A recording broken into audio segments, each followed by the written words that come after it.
always wanted to be a landowner. It was kind of always a dream of mine, but and it just kind of happened, you know. It wasn't anything that like I actually planned on or was really working towards, but got property, and then Kingdom Trails came to me and were like, hey, can we put a trail on here? Definitely. Wouldn't it be funny if you were like, no? Yeah, no, I was like, yes, absolutely. What's up, guys? Welcome to the Northeast Kingdom of Vermont. My name is Brice Sherbach, and this is another episode of Mountain Bikers Riding Bikes, talking about trails. I'm in East Burke, Vermont, home of the Kingdom Trails and the Kingdom Trails Association, which would be the group responsible for the maintenance and development of these very legendary, much heralded trails. It's a place that has kind of proven to be a cornerstone riding community here in the Green Mountain State, and the Kingdom Trails Association have really proven to be a model of which a lot of other corners of the country and parts of the world seek to emulate. It's been enormously popular. Kind of came to a head a few years ago. Some hard lessons were learned.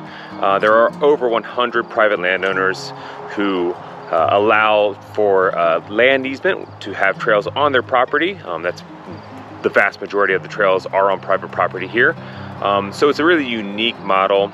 These guys have really done an amazing job, though, of rebuilding a lot of the bridges that had some issues in the past, and they're really poised to take a big step forward. I have the good fortune today to follow on the heels of one of the fastest locals in a town full of really fast local riders, Orion Campbell-Wolk. He's also the trails manager for Kingdom Trails Association. We're going to spend a trip down one of the most popular trails in the country, Black Bear, and we'll learn a lot more about what it means to ride with gratitude, how the Kingdom Trails Association mitigates a whole number of things, including incredibly high traffic areas. So let's go check this trail out and learn a little bit more firsthand from Orion. Okay, as you can see, I'm wearing a different jersey right now, and all together in a different place. Well, not a different place, but it's a different day, and it's raining. Unfortunately, yesterday, as Orion and I were about to take off to do the follow cam portion of this, my camera died unexpectedly with the full battery, so I had to go back, change things up, and we just were out of light. And today, he's doing his job, which is building a new trail here, so I'm gonna do this by myself, but you'll still have the opportunity to hear from Orion. We didn't lose any of our conversation while seeing the trail, just from my perspective for this episode. The volume and the quantity and quality of trail here is really high.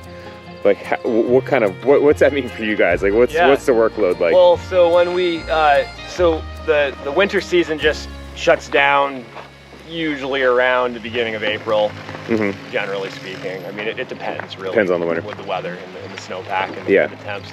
But surprisingly, the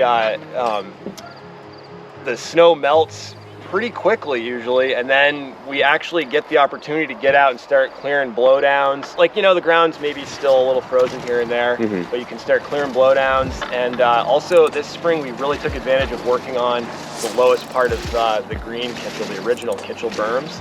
They were really just uncapped and needed a lot of work, and there's a lot of moisture in the ground during that late winter, early spring kind of period. So we actually did a lot of shoveling on those then. And then once the ground thawed enough to leaf blow and drain clear, we just go through and we try to leaf blow and drain clear every trail. Now, it doesn't necessarily happen 100%, and we definitely have our problem areas. Yeah, sure. Yeah, but that makes a huge difference to get all that organic material off the trails and the drains cleared. So the riding surface is drying out and doesn't have organic material decomposing on it and making it slippery and gummy and muddy. And then clearing the drains and creating more drains every year. Yeah. You just dig in more wherever you find fit. This is an example of the kind of constant drainage work and considerations that you're going to see here at Kingdom Trails. And not only are the rollers really fun to pump and double, but they provide ample opportunities to create these drainages, which in turn, even when it's raining, helps to kind of keep this really firm, grippy, stellar job.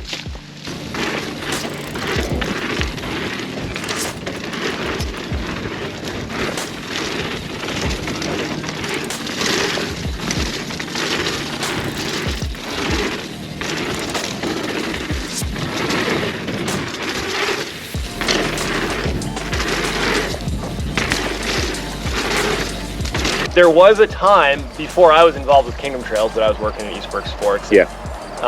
There was a time where the trails would close when we get, I think it was an inch of rain. I think that was the metric then. Which is a lot of rain. Which is a lot of rain.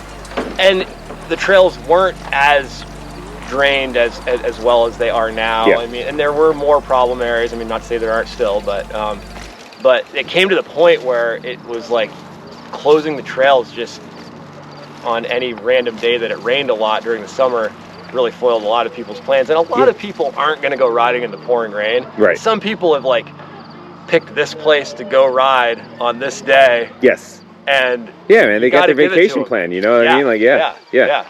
So that doesn't happen anymore. So basically the trails will open May 1st-ish and close October 31st-ish. Okay. And we just keep them open.